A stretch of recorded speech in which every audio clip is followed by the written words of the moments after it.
só toca, mas fala também, e muito. E vocês vão ouvir hoje esse músico, grande músico, Kenny G. Ele vai estar com a gente em Gente de Expressão. And I hope I see you all soon. Why your friends call you G-Man?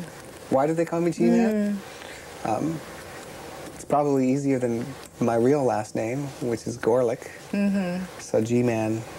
It's been a nickname since I was, I don't remember, since I was in school. So G is an important thing for you to be G.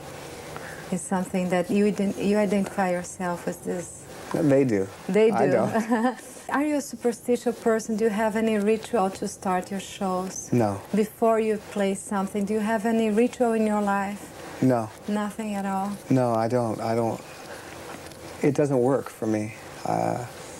I just like to do each song, or each night when I perform, it should be a little different. I mean, some nights there's no one comes backstage and I just sit by myself. Other nights I might be talking to somebody and then grab my saxophone and just walk out and start the concert without even touching it, without warming up.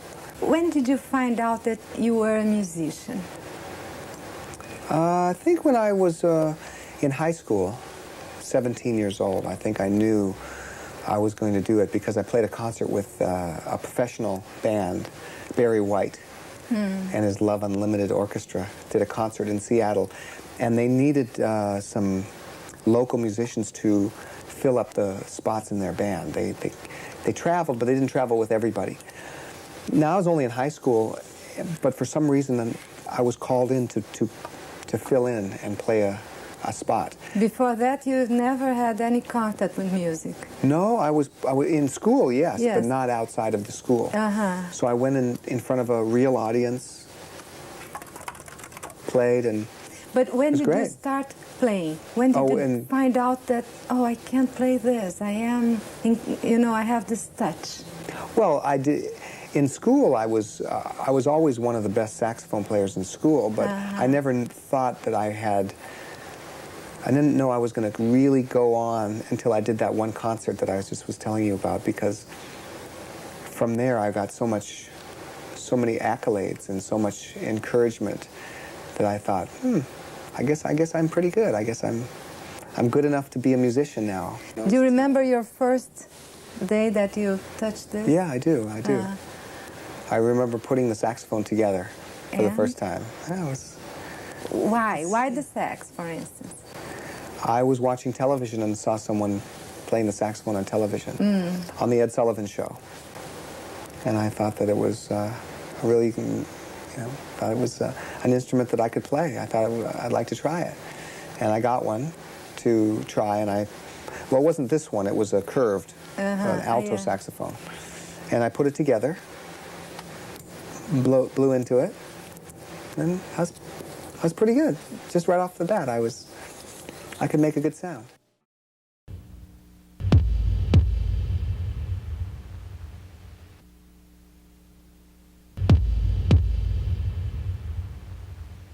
Were you, as a teenager, were you very popular?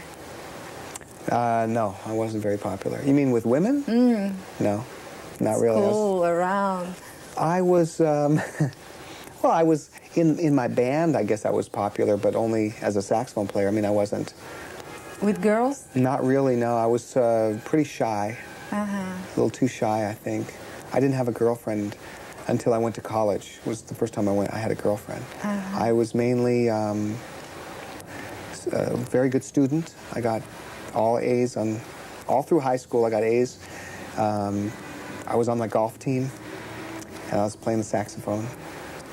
But I never, I wanted to have a girlfriend, but I was just a little too shy. I couldn't do it. Really? I couldn't get myself to get a girlfriend. I was too bashful to. You wanted and you restrained? Yeah. And did the music help you? Oh, absolutely. Yes? Yeah. To keep in touch with girls? Well, yeah, after high school. Once I started to play in some bands, and we started to play in nightclubs and things like that, then, of course, everything changed real fast. And I made up for lost time. And now? Well, now I'm married and I have a son. No, I know, but you have a lot of fans. I mean, you know, women, they're crazy about you. Where were they when I was in high school? That's the question.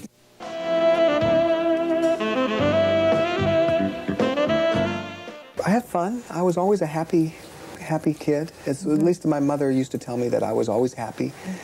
And I was always the one to try things first in my family. I have a brother and a sister. My brother's older than me. He's 5 years older. My sister's 5 years younger. But I was always the one that would try things, like playing golf. I started golf, and then my brother started golf. I started skiing, and my brother started skiing. You go first. I always went first, even though he was, you know, quite a bit older than me. But I had fun, enjoyed myself. My parents were very encouraging for school, and so I always got good grades, always A's. Math was easy for me. Everything was easy. Did you feel alone? No, not really. No, I had lots of cousins, and I always had my saxophone, so. This is something that, you know, make a boy, as a teenager, a boy, even if you don't have a girlfriend, for instance, makes you be complete? What, the saxophone? It was for me. I used to go down into the bathroom downstairs in our house, small bathroom, I mean, much smaller than this room, just a little corner. And I would practice there for hours every day. After school, I'd come and take my horn, close the door, look in the mirror, and practice, and watch myself practice all the time.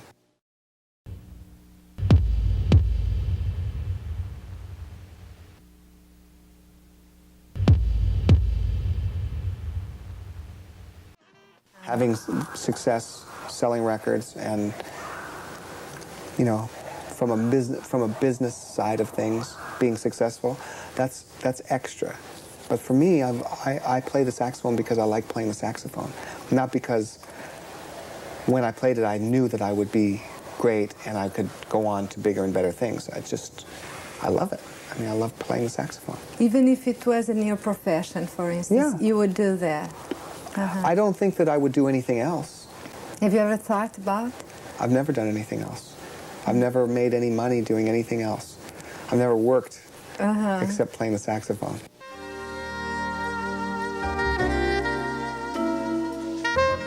Well, I can always, sometimes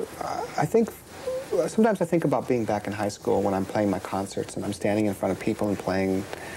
It's very exciting, and there's a lot of people out there, and I think about back in high school when not that many people were very interested in me and what I was doing, and it makes me really appreciate what I have. It makes me appreciate the life that I have now, and I don't take it for granted because it wasn't always like that. The music, for instance, is there is an influence of some suffering or some romantic stuff, you know, he went through. It's not your case, or you have some of these? I don't think that's in my music like that. No, I don't think so. I think my music is filled with different kinds of things. For instance? For instance, well, I mean, it's not just happy moments. I mean, there's sad moments too. I've had a lot of things happen in my life. I mean, I'm like everybody else. I've had relationships that didn't work out. I've had relationships that have worked out. I've seen birth. I've seen death. I've been very happy, been very sad. I've been poor. Rich. Well, okay. I don't like to say that, but yeah.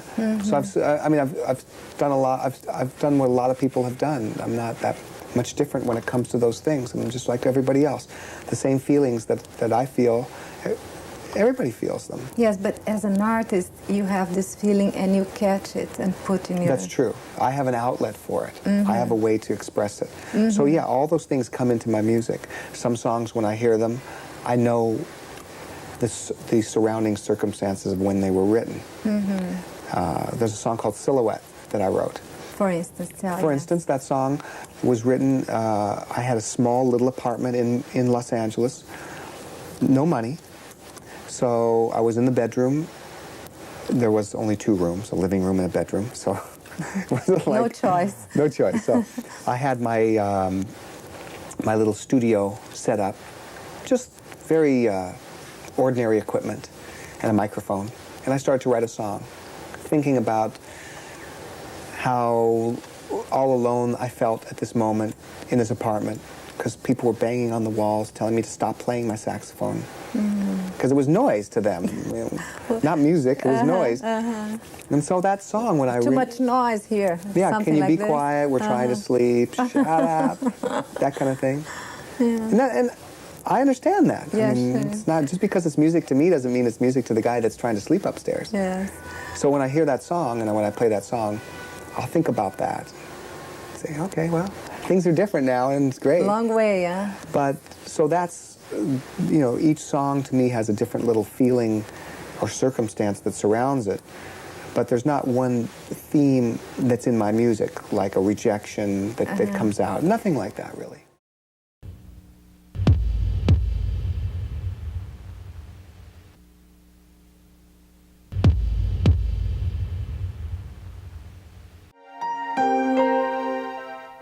I'm one of the lucky people. It just turns out that the kind of music that I like and that I play, it becomes commercial. I don't know why. It's great that that happens, but that isn't the intent.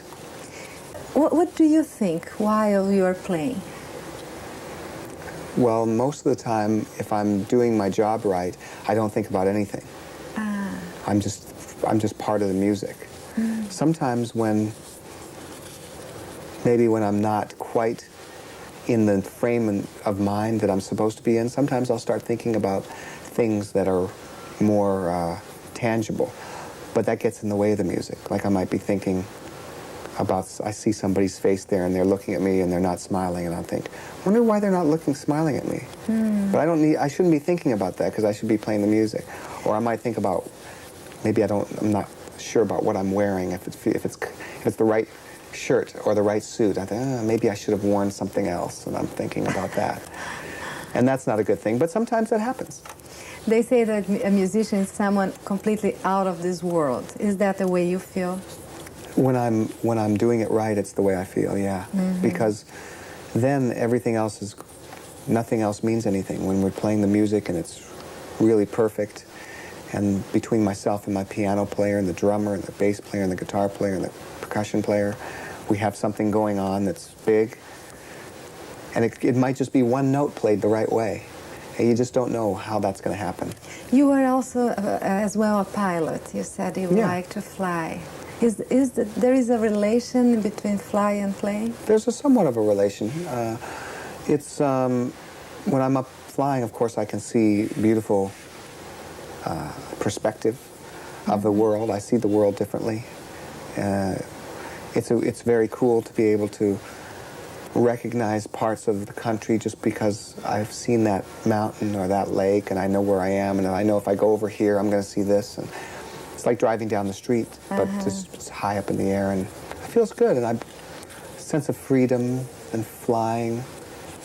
And are you a person in charge of your contracts, your business? Do you do it by yourself? I have people that work for me, but my education is in business. I mean, that's what I took in school. I didn't take music, I took business. Oh, and so I know that the guys that are working for me are doing the job right. What is the miracle that you expect? You called your last album Miracle. Miracle is the birth of my son. That's a miracle, I think. In fact, that's how the title of the record came by. I mean, it's a record. It's a holiday record. It's made mostly of Christmas songs. There's some original songs as well. So it's not all just specific music for Christmas. It's music for the whole year. But when I made that record, it was mainly to just see how it was to play some classic melodies. Normally I wouldn't do that, but I really liked the way it came out, and with the birth of my son, the title Miracle seemed to be a perfect title, because the holiday time for a lot of people is a time when miracles are supposed to happen, and also having the birth of my son, and I think if whoever's watching this that has children knows the feeling, it is a miracle. So it seemed like it was the right title and the right feeling. Right moment. The right moment, yeah. What is your feeling when you are in front of a big audience? It's not being in front of the audience is not that's not the main thing. Mm-hmm. It's if the music sounds good and if the music is being played well. It could be an audience of 4 people. Mm-hmm. It could be an audience of 20,000 people. It's the same thing. No matter. Not really, no. A lot of times when you have a bigger place, sometimes the sound isn't quite as good. So you have to work harder to get that right feeling. Sometimes when you're playing in a small club or a small place. Do you think your music now is really you? I think it is, yeah. I now, for the last few years, I have my studio in the house, and I can spend unlimited amount of time working on my records, mm-hmm. which I do. My wife will back me up on that, because I lock myself in the studio, and I'm there for days, and maybe just come out to eat dinner, and then go back in, and that's it. I'm just in there. Mm-hmm. So the music that I do is not influenced by other people, and so it's me. It's all me. I do the sounds, like if there's drum sounds. You know, we have machines now that have drums mm-hmm. in them, and you can program them. It's not the same as live musicians, but it's close. And so for me, it's the tools that I can use to make sure that the sound that's on my records is really just everything that I want it to be. And I think that's, as an artist, I think it's important, because then if you want to hear my music, you have to get my records. Mm-hmm. You have to come and see me play. You can't hear the same kind of thing with somebody else, or oh yeah, well, he sounds like him. I don't want to sound like anybody else. If I do, that's the way it is, but I don't. You are yourself. I don't start off taking another person's ideas and trying to emulate that. I just go and lock myself in my room and work on music that sounds good to me, not knowing if it's going to sound good to anybody else.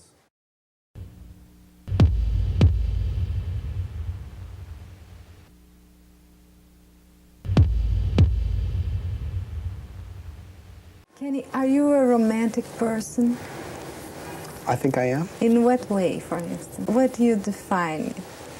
Well, I think that to play this instrument properly, you have to be romantic in that sense, because you can't just, it's not just a piece of metal with a reed on it, and these things, you push them down and different notes come out. There's a lot to playing a saxophone and playing melodies in a way that there's emotion in there. So you have to romance the saxophone in a way as well. Mm-hmm. And what kind of personality of a woman are you attracted to? My wife. I'm attracted to her. Describe her to our audience. How do you describe it? Well, personality, she's shy or... She's not shy. Mm-hmm. No, I'm not attracted to the shy personality. She's not shy. She's very funny. She's got a great sense of humor. She's beautiful. She's very... she's a good reader of people. She understands people very well. And she's nice. She's very nice to me. I mean, she treats me with respect, and she treats other people with respect. She doesn't have any angry feelings inside of her that come out. You know, she's not inconsiderate or disrespectful for people. She's very. I admire her. She's a good person. She's somebody that I look up to, and I'm glad that we can be with each other. Since you became famous, what has changed in your life, basically? Some things are easier, but some things are harder. For instance? Well, the easier things are the fact that I have a lot of people that will help me, and they're happy to help me do things that I want to do. Like if I want to go from Seattle to Los Angeles, I don't have to do all the phone calls. I just have to say, oh, I want to go to Los Angeles on Tuesday. You have a stuff around. It's done. Yeah. Okay, that's a great thing. That's nice. The harder things are the fact that when I'm out, a lot of people are aware of me. You are a guy that sells a lot. What do you think is the reason I'm not sure. I think that, well, my main thing is that I know that as an artist, it's my responsibility to do music that means something to me, music that's not hypocritical. Like I don't create a song or write a song or make an album in order to sell records. I don't do that. I only make my music because it's a piece of music. It's an emotion. We were talking about that. There's an outlet for it, and for me, it's with my saxophone. So it comes out that way. Thank you, Kenny, very much for your interview. It's great.